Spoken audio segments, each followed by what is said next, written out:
There is no greater anguish and bitterness than to run madly from one idea to another without being able to find again that most magic of all spots, quote, where you were so comfortable, end of quote, before you were interrupted. Everything is insipid, everything around you is worthless, but suddenly you find it again, and you feel that the rediscovered train of thought, though agreeable enough, is not so marvelous as you had thought before you found that thing so greatly desired.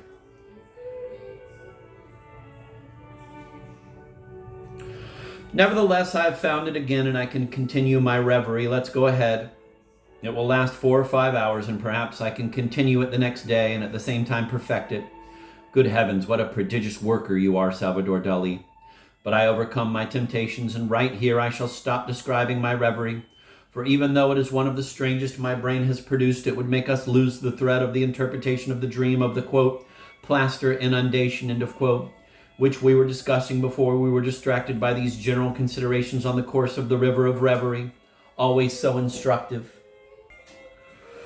So let the reader try to remember by going back a little that I had more than sufficient reasons to detest the 2 abortive paintings of the young girl.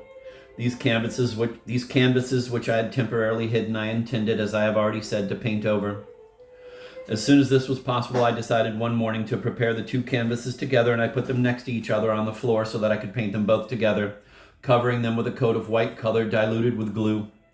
This coat dried fast, but I was very much dissatisfied with the result, for the 2 frightful botched pictures of the little girl model could be seen standing out very sharply through the transparent color.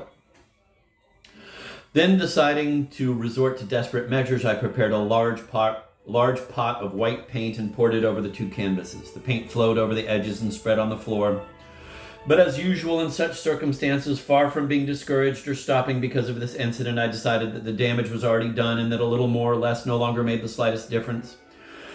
I would clean it all up later, but for the moment I wanted to take advantage of the inundation to pour still another pot of paint over the canvas, this time making the paint even thicker. It would cover the 2 coats that were already there, and would form a new one that not only would make the 2 detested pictures completely disappear, but also and especially would cause my 2 canvases to acquire very thick and smooth surfaces, as though they were covered with plaster.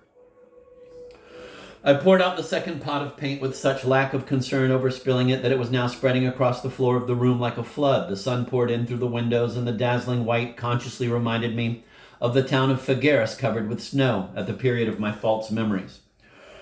Having finished the story of my canvases, let us now undertake the analysis of the dream of the plaster flood, which, as we shall see, is a dream which by its blinding symbols betrays my ambitious autocratic desires of absolute monarchy, to which I have already alluded, and which constituted the continuous desire of my whole early childhood. What did these 2 paintings represent for me? First of all, the double and jealous image of myself as king and as a young girl. This is even illustrated materially by the fact that the 2 paintings representing the same subject are considered by me as 2 kings. This conflict of the 2 kings broke out on the occasion of His Majesty's visit to the Academy of Fine Arts. In fact, I immediately noticed that he had singled me out among the others. This distinction in the unconscious meant he had recognized that I was a king. It is quite natural that the effect produced on my imagination by the real encounter with His Majesty Alfonso the 13th should have awakened in my mind the violent royal feelings with which I had lived during my whole childhood. The king's presence revived in my mind the king I bore within my skin. During the entire visit to the school, I had this impression, which did not leave me a single moment, that the 2 of us were uniquely and continually isolated from all the rest.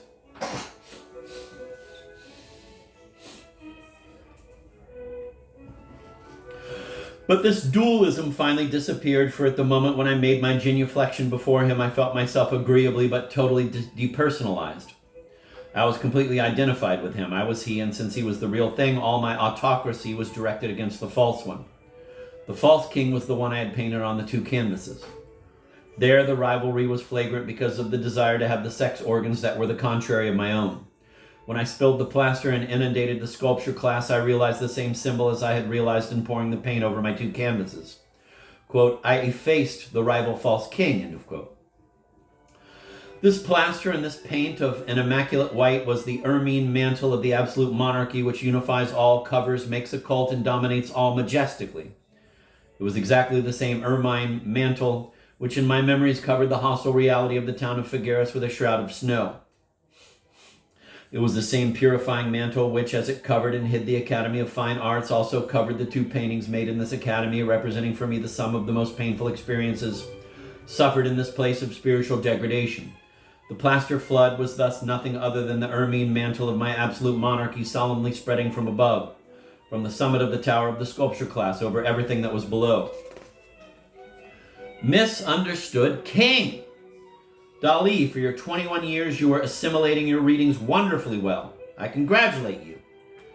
And now continue. Go right on telling us things and things about yourself.